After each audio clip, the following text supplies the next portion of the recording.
John, how are you, sir? I'm great. Great to be here. Thank you for doing this again.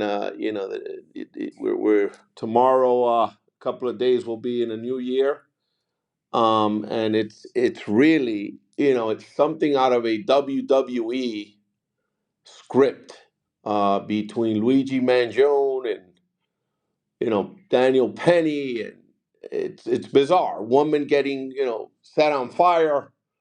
um, the politics, the indicted president, mayor. I mean, it's just a lot of noise, man. Let's start with winners and losers. If you were to say at a federal level who the winners are, and obviously who the losers are, let's start there, John. Well, I'm a glass half full guy, so let's start with the winners. I had no question at the federal level, the only winner, the king of kings is Trump. And this is a man who obviously his first win in 2016 was stunning and shocking and impressive enough. But that, wasn't a popular vote win.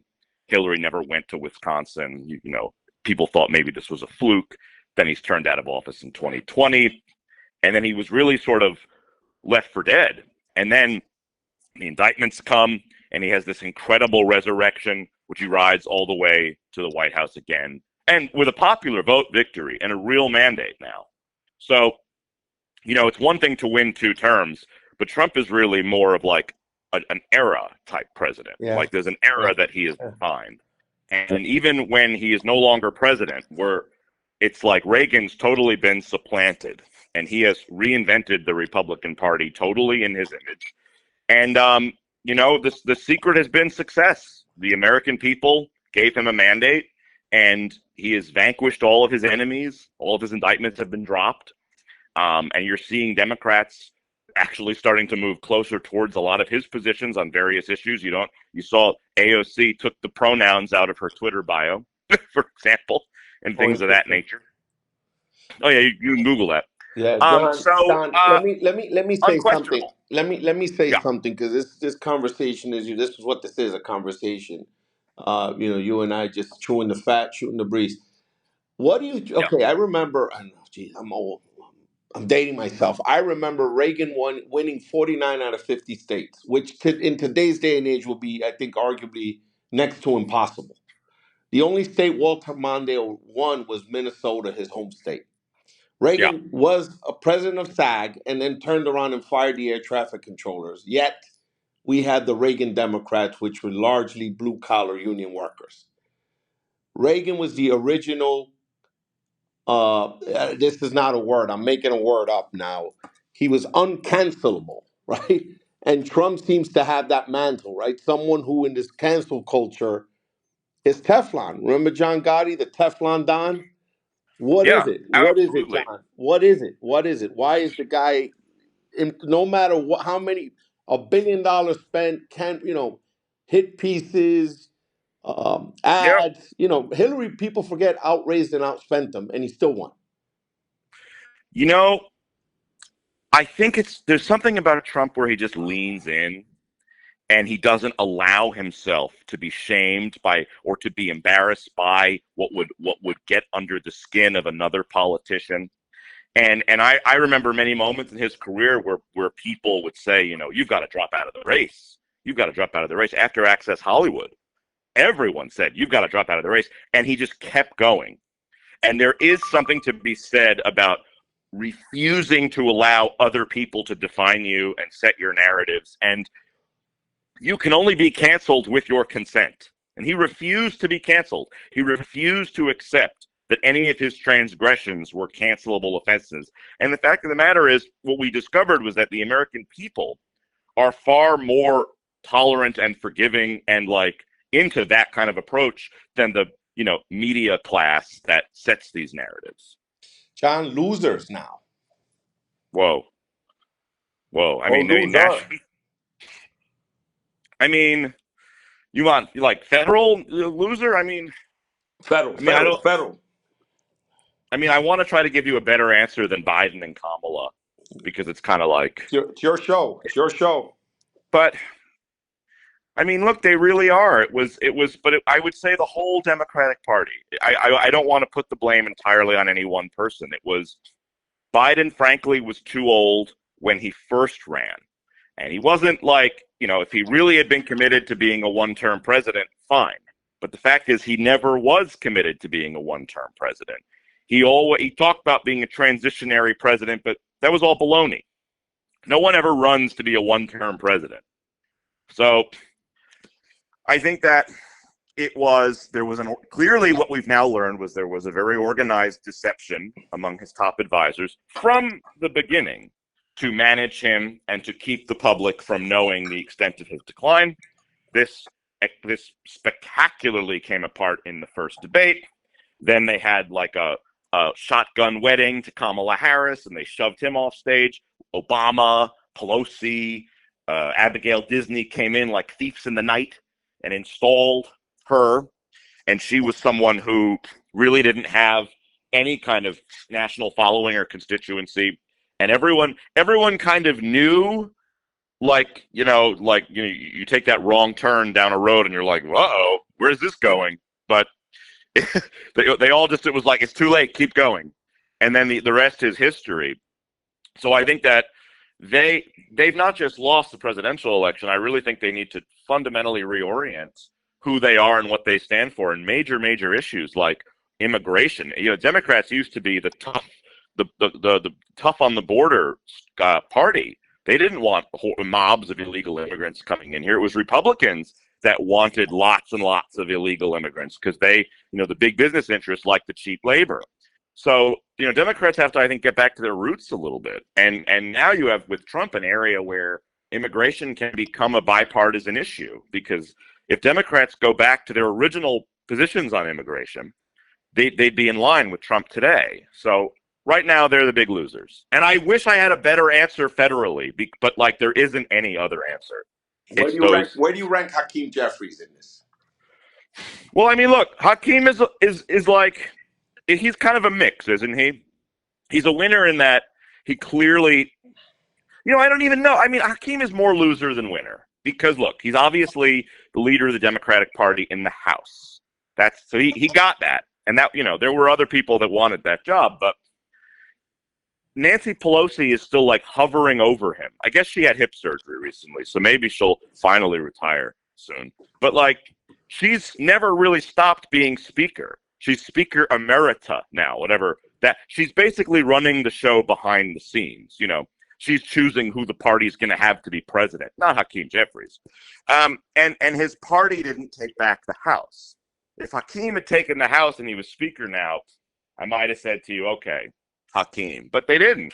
And the Democrats have gerrymandered so many states. Go look at some of the districts in Illinois, for example, that they would have, it's incredible that they could not take the House, and so that's a failure for him, and it will have consequences because obviously now the president controls undivided government and the Supreme Court's very conservative. So he's looking at the next 2 years are going to be a period where Republicans really can move a lot of freight on their agenda if they don't fight with themselves every second. John, what do you make? I'm going to name two people, and I want to hear your thoughts. Luigi Mangione, right? That guy's a loser. Okay. Well, that was a quick response there. Daniel Penny. Well, I'm against murder. No, I get it. I get it. But what does that say? One of my bedrocks. What does it say about society and about the world we're in, where he's being, in some segments of our society, of our world, viewed as a hero?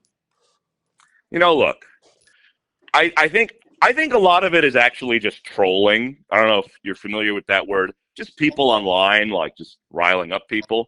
But look, there's a genuine feeling, especially among younger people, that he's kind of like almost a pop culture icon. There was that scene on SNL Weekend Update where Colin Jost mentioned his name, and everyone started cheering, and he's looking around like, what the hell?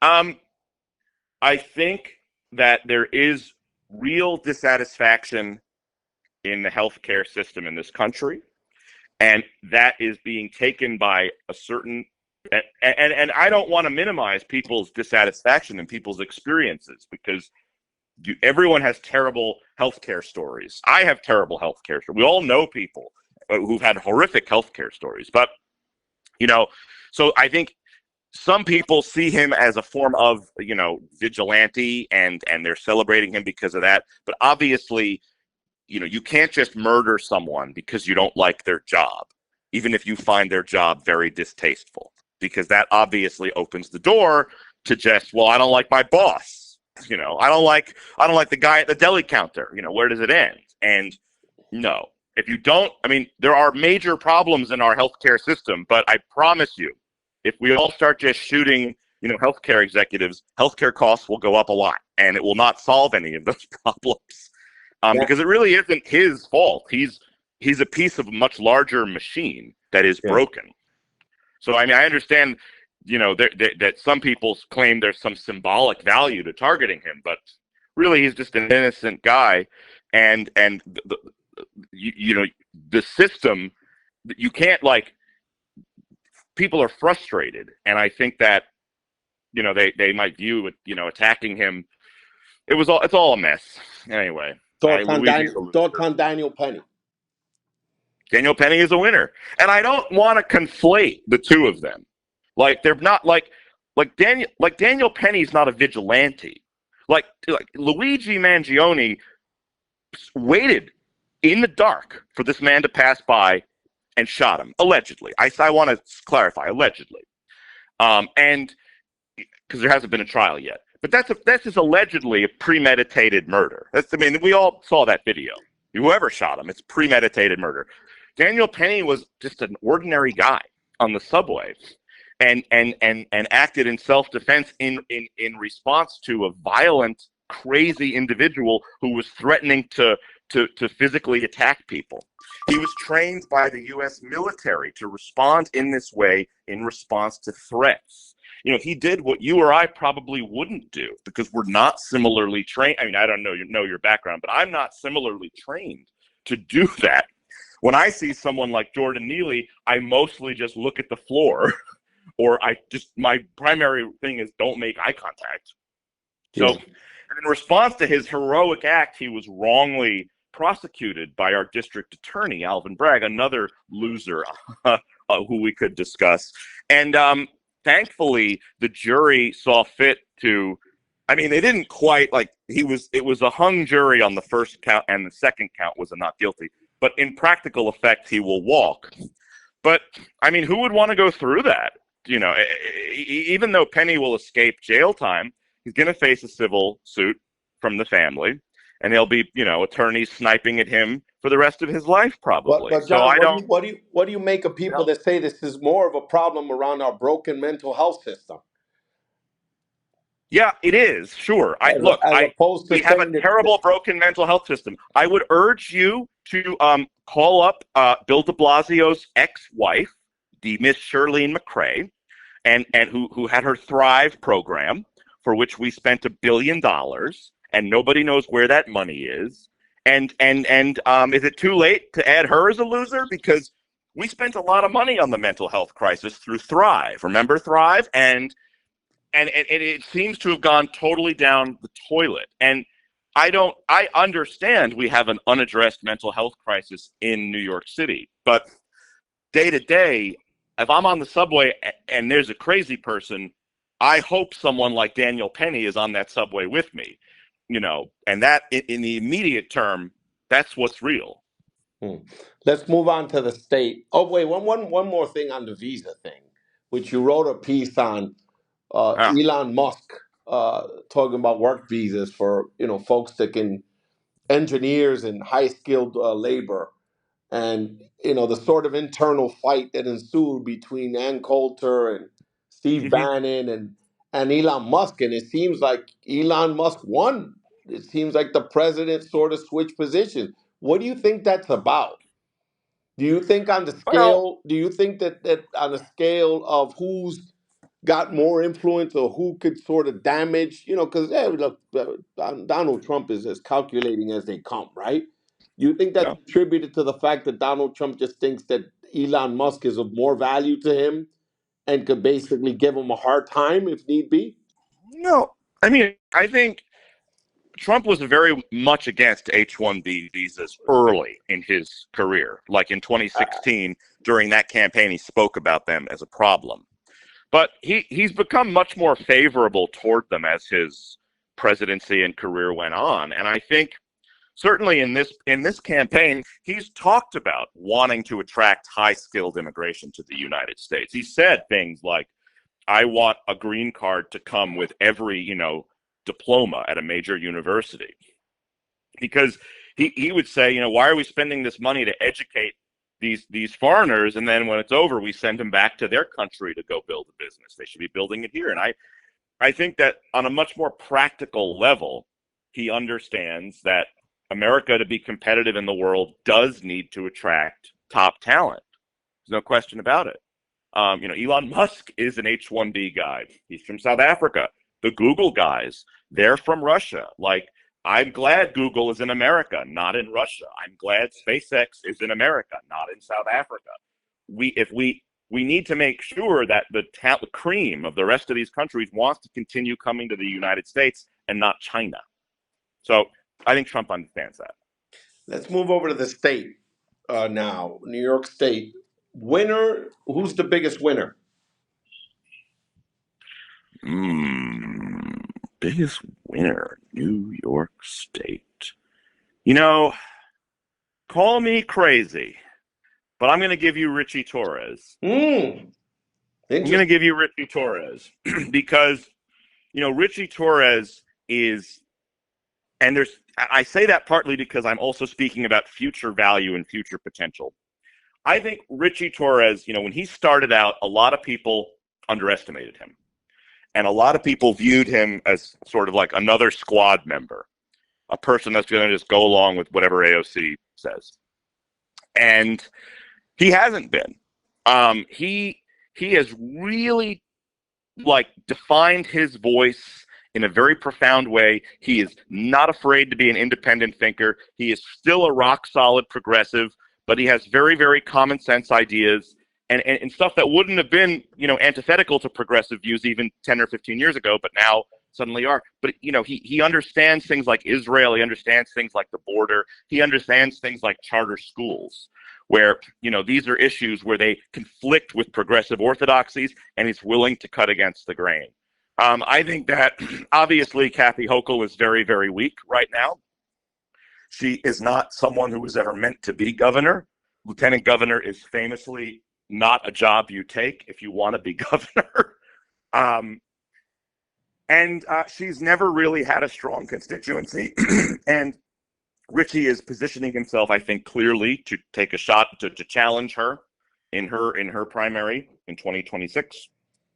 And I think, with him, the sky is the limit. And I think he is someone who the combination of his background, grew up in the projects, didn't finish college, Afro-Latino, gay, and the different pieces of different coalitions he can bring together.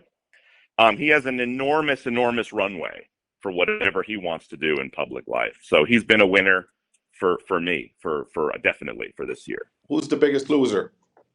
New York State. I don't know. Bragg is up there for sure. We already mentioned him, though. I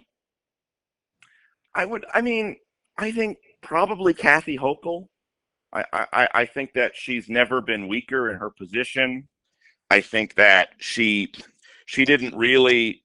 She managed to beat Lee Zeldin by a point or two because, in New York City you can vote for like 2 weeks. So the mail-in ballots weren't sufficient. They managed to get enough people to mail it to do early vote to get her over the finish line. But she's very vulnerable. She's very weak. She brought back congestion pricing after she said she wasn't going to do that.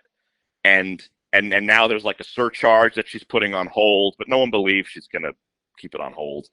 And she has a very long history as being a tax increase person. I once looked into her time as a member of the town board of Hamburg, New York, and the property taxes that she oversaw there, like every single year, there was a huge increase, and that's just in her nature, and it's in the way of things.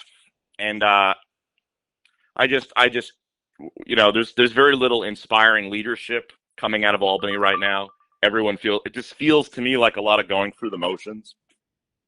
And I'll also add Letitia James to that too, whose Interesting. Right. prosecutions of Trump have now ended so spectacularly with his election. And I know she won like a $400 million judgment on the civil trial, but whatever.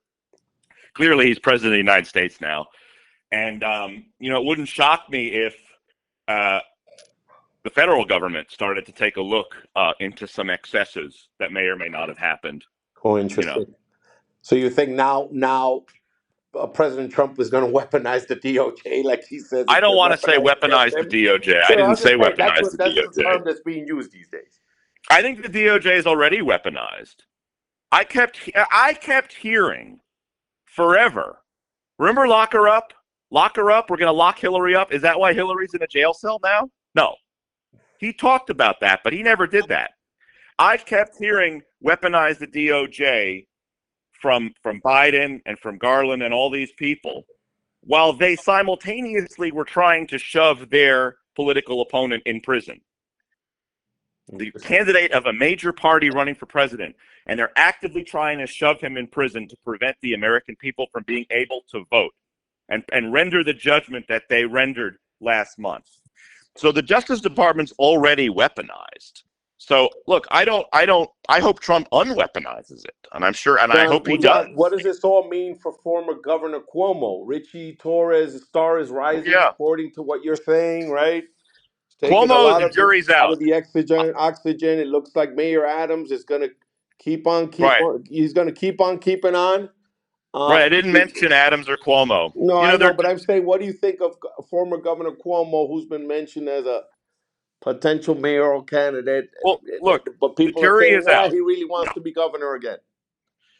I don't think he'll ever be governor again, but he could be mayor. It's not a crazy idea. Why can't he be governor?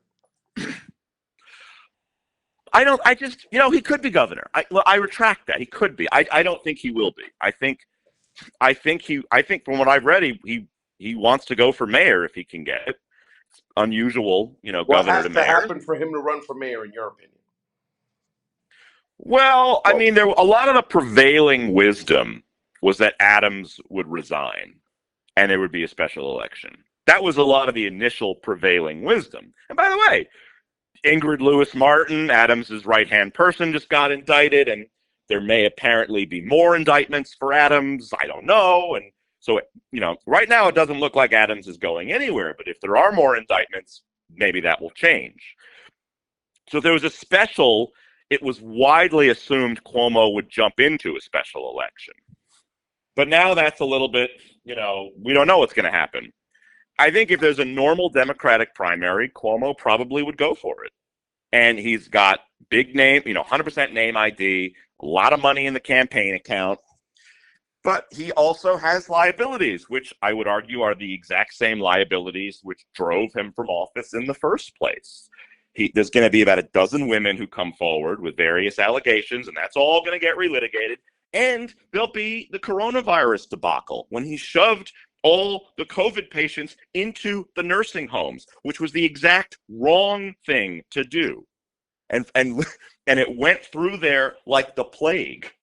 So he's going to have, and then they lied about doing so, and they lied about the number of deaths, and they admitted to lying about it. And the book he published about leadership that he got a $5 million, advance for, that's all coming back if he runs. But John, his poll numbers are not catastrophic, and we in the country just elected Trump. That an argument could be said he's worse. Trump is a unique figure. Okay. I wouldn't compare anyone to Trump's success to Harbinger for anybody But else. I'm saying former Governor Cuomo's polling is not egregious. I'm not saying agree or disagree. I don't think when people are reminded of Governor Cuomo's record, that's the wild card. I don't know. Maybe it won't impact. Maybe it's baked into his polls right now. I don't have an answer for you. But I'm curious to see when the public is reminded of the things I just mentioned, in a much more blunt way, will that impact the polling? And that remains to be seen. Let's move to the city now. Biggest winner, 2024.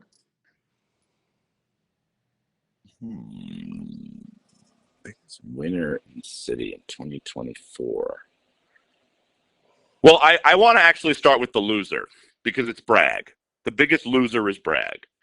Bragg should never have brought. Here's what I would say, and Okay. I want you to put them all together. Former Southern U.S. Attorney, Southern District Damian Williams, Eastern District Breon Price, and Alvin Bragg. Why is Alvin Bragg a bigger loser than the other two?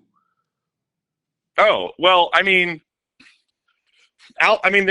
a few reasons. I mean, Alvin Bragg. I'm not just saying Alvin Bragg is a loser because of the Daniel Penny case, though that is a big reason. That is a prosecution that should never have been brought, and he was repudiated by the jurors, even though he had a very friendly judge. I would also cite. I mean, that's far from his only screw up. I mean, think about the Trump prosecution and putting on that fiasco of a trial because Trump allegedly paid a porn star and reported and didn't properly report the payment, and this was originally a federal crime that they declined to prosecute, and the legal justifications for bringing that trial. And I'm not an attorney, but I have been told they were incredibly dubious, and it seemed extremely politicized, especially when you remember that people like Bragg and Letitia James are elected officials who run on promises like, we'll prosecute him, we'll figure it out later. So, and then you have these two egregious it's not like Alvin Bragg is like lock him up Bragg, where it's like we're trying to just rein him in, he's trying to prosecute everybody. These prosecutions come while his office refuses to prosecute the like epidemic of violent crime that we have in our city. And we have, whenever you see someone kill someone, and if you read the New York Post, you will know this. There is always the 30 or 40 priors where something could have been done, 30 or 40 different priors, but nothing was ever done. And it always has to get to the point. So, you've criminalized self-defense. We've seen that with Daniel Penny. And you basically have you allow a certain amount of lawlessness in the name of I don't know what, restorative justice, DEI, close down Rikers. I don't know how you justify it, but he has created a culture that has brought New York City closer to the abyss of Gotham than anyone in my lifetime. And I can't. The other two names you mentioned, they're not at that level. Interesting. No way. Interesting. Winner or winners? I'll tell you, an early winner, I think, could actually be Eric Adams. Okay. You might like, it's crazy. Man is under indictment. Elaborate. You know Yes, go ahead.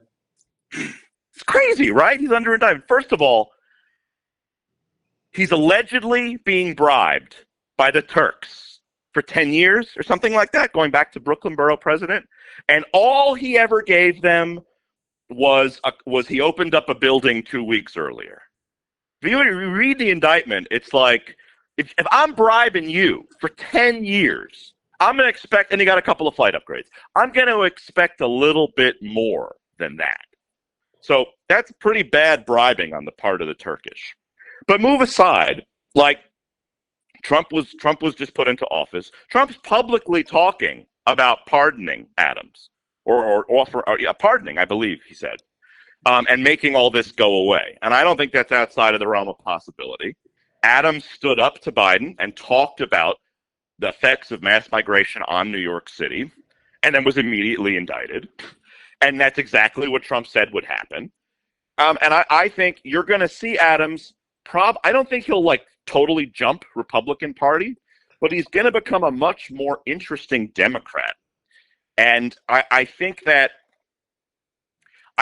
you're going to see him in the next year actually be a great mayor and cooperate, with the administration on a lot of shared priorities that are going to make life in New York City better. And it wouldn't shock me if Trump blows away those federal charges. It's interesting. Go ahead, John. Yeah. Finish. And I think that his poll numbers are very bad right now. And you're thinking, holy moly, a Democratic primary. And you know what? Maybe he runs in a Democratic primary. Maybe he runs as a Republican. I mean, I I don't know. Or an independent. I don't know what he'll do, but he'll have a lot of options, and I don't think the poll numbers reflect the true support he may end up having in the city. I don't. Yeah, polling is not an exact science. And look, there's an article written today, and most political consultants have him winning re-election. And it's Yeah, not the I mean, first time I've I heard hear. It's not the first time I hear from different folks that the sort of what's currently out there is I mean not to your point. the indictment's not going to matter. What's going to No, but matter I'm is talking about life the in New actual York City better? charges. There are folks who feel the actual charges are not right. Crazy. Yeah, it's it's just really interesting how he's taking all these bribes for years and years and years, and nobody seems to care. And then all of a sudden, he opens his mouth about migrants, and suddenly, oh, he's been being bribed for 15 years. All Oh, right, now I think got a it. lot of people see through that. Got it. So there you go. You gave me your list of winners and losers, federal, state, city. Now you sort of leaned into the other part, so you beat me to the punch. What are your predictions for 2025? Federal. Let's start federal. Well, I'll tell you something that not a lot of people are talking about, federal, but I will talk about it here. I think you're going to see major, uh, major action in the Middle East. Good action, I should say. I think that in the end of Trump's term, there were a number of peace agreements signed between Israel and various neighboring countries, the United Arab Emirates, Morocco, Bahrain, Sudan. These were previously, these were once in a generation breakthroughs, and Trump did 4. I think actually he also got Kosovo, 5 in a couple of months. Biden takes office, there's no progress whatsoever. Those are called the Abraham Accords. I think you're going to see the Abraham Accord process restart. And I think you're going to see quickly, in the first year, countries like Saudi Arabia, Malaysia, Indonesia, maybe even Pakistan, moving into normalization agreements with Israel. And the reason that's so incredible is, one, Middle East peace is the hardest problem on earth, which you are closer than ever to solving. But two, if you can bring somewhat peace to that region and get all the countries playing nice with each other, we don't have to be there being everyone's nanny every single second. And we could focus on other problems in the world. So it's not top of mind for everybody right now, but keep an eye on the Abraham Accords. I mean, obviously, I think the Ukraine war is going to end quite quickly. The Russians will get a land concession there. I think Trump is super serious on mass deportations, and Adams will cooperate. And we have a lot of, everyone talks about mass deportations, oh, they're coming after my abuela who's been here for 35 years. It's going to be the criminals. We're starting with the criminals. And the NBC reported 13,000 criminal migrants with homicide records in their own country are living here, and we don't even know where they are. That's what I think. That's the first couple 100,000, the people with criminal records, and I think you're going to see amazing progress. Look at the guy that burned that poor woman on the subway. Another one who shouldn't have been here, and not the first by any means of criminal migrant in the city. And I think you'll see there'll be some municipalities that cooperate and some that don't, and they'll tie it up in litigation. But you'll definitely see the mass deportation stuff happen. I think there'll be some incredible executive orders. You're going to see these universities brought to heel. We can't have college professors turning out class after class of students being deaf to America. I hate America. America's evil. We can't have that. In China, do you think Chinese universities, their students come out saying we hate China, death to China? Yeah, No. but that's a communist country, John. In no country, I know, in no China. a It's not a good university's comparison. job. I'm I going to push understand that. back there, John.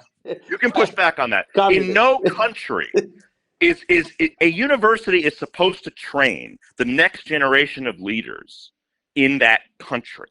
Okay? I love that we have criticism and debate, and they don't have that in China.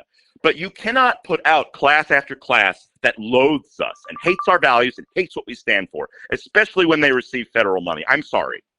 So John, let's that move. and Go I ahead. was totally radicalized by the protests that happened on the campuses here. I don't know if the protest has changed your leanings, but I think sounds like I mean, I was more you're reconfirmed pretty in my much right of leanings. center, John. I got the memo early, but look, that's all right. Yeah. That's Well, why you know, I want to invite. I'm I a like to very invite open all book voices. guy. I like to invite all voices, right? Okay, Yeah. and opinions and thoughts. State now. Let's go to state predictions for 2025. New York State.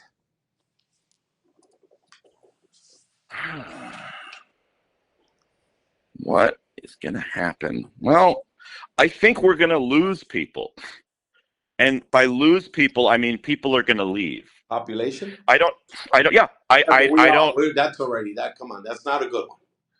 that's not a That's good fact. one. That's facts. I mean, Well, look. I mean, here's what it's going to Norfolk, New continue. York City. With the state's been and New York City's bleeding Yeah, but people. understand, like it is, I know it's happening, but we have to talk about it because New York is a declining state.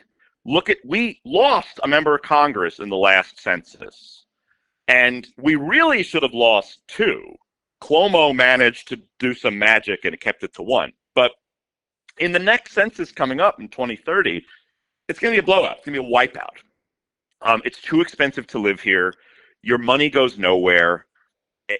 I mean, upstate is a wasteland, but it won't just be upstate. It'll be New York too, New York City. Got it. Um, all walks of the state are leaving. It's never been harder to live here. You've got very rich people who it's almost like the late 18th century in France, and then you've got everyone else living in like a tiny little dungeon and spending all their money on rent. And it is a not sustainable way to go, and I think you're going to lose population a lot to more welcoming states like Florida and Texas and All right. Tennessee. Prediction for New York City now, and then we wrap it up. I think Bragg's going to have a primary challenge, or I mean, I don't. I mean, it's not a next year thing necessarily. When's his primary? I mean, so I don't. Again, I don't. I need some. That's not a good one, John. I That's don't not a see a good one. Oh, Democrat. I don't. He's gotten endorsement across the board. I just don't see a Republican beating Alvin Bragg. I don't I even didn't see say him a losing. Republican. I don't see him losing in the Democratic primary. So I know Mm. I got the memo. You're not a fan of Bragg. You think he's the biggest loser. But I need something else. Give me another prediction. Pull out your crystal Prediction ball. for the city. Oh, the thing about predictions is I'm trying to be careful. I don't like being wrong, All right. Well, I so I'm think I think careful about my you predictions. gave me Mayor Adams gets pardoned, and you gave me sort of Mayor Adams gets Yeah, I mean, reelected. I think Mayor Adams will get at least clemency from Trump and possibly a pardon. Probably, yeah. Okay, Yeah, and will he get that'll happen. reelected? What's your over under? Adams is probably less than 50% chance to stay mayor, to get reelected, but it's not. It's far from zero. Got it. What do you think of Richie Torres? Does he run for? What's your prediction? Does he Richie run? Torres definitely wants to run for Not governor. wants Uh, to. Everyone knows he wants to do okay, all something. right, all right, all right. I think it will really depend on his view of Hochul's polling, and I he he, he may take a stab. I think he I think he probably. I John, don't want to you're say I don't half know. pregnant now. You know that. I'm literally half pregnant. Come on, brother. Put your foot in the pool here. What do we want? What do you think? Is he in or is he out? I feel like he's going to be in, and I feel like it's going to Your be because prediction. it's really a prediction on Hochul declining further, which I do expect to happen. Okay, but can I comfortably say that you're saying your prediction is Richie Torres runs for governor? Yes, Got I mean like it's not. I'm not like really it. gung ho on it. Come on, If I come have to on, choose, then the answer is yes. come I on, think he John. will. Look, John, thank you so much for doing this. I hope this was helpful, This and was I'm good. not too This was good. crazy This for was your good. No, audience. no. I don't. I'm not in the least. Simply because you have to talk to everyone, right? You have to create a space and a platform where different opinions and thoughts and positions and party affiliations. You get an opportunity to talk and make an argument as to why they think they're right, or just they think that they know how to move the country or their thoughts and values right, and that's why we have dialogue, right? Mm. Prove to me that what you're saying is valid. Prove to me that what you're saying is the better way to do things, and that's what I try to do here. So Okay. I Well, appreciate. I hope this was good and No, that I this was gave you excellent. many rich This was content. excellent. Yes, and the other thing is, I just want to open this time before we wrap, so that you can briefly maybe say something I forgot to ask you, or add something to the conversation I may not have mentioned that you want to say. Um, no, I mean, I think we got everything. Got it, man. So there you go, John. Happy New Year to you and Happy your New Year. family, and hopefully this won't be the last time we have the conversation. Yeah, ring anytime. All All right, right. sir. Talk soon. Bye Bye bye. bye.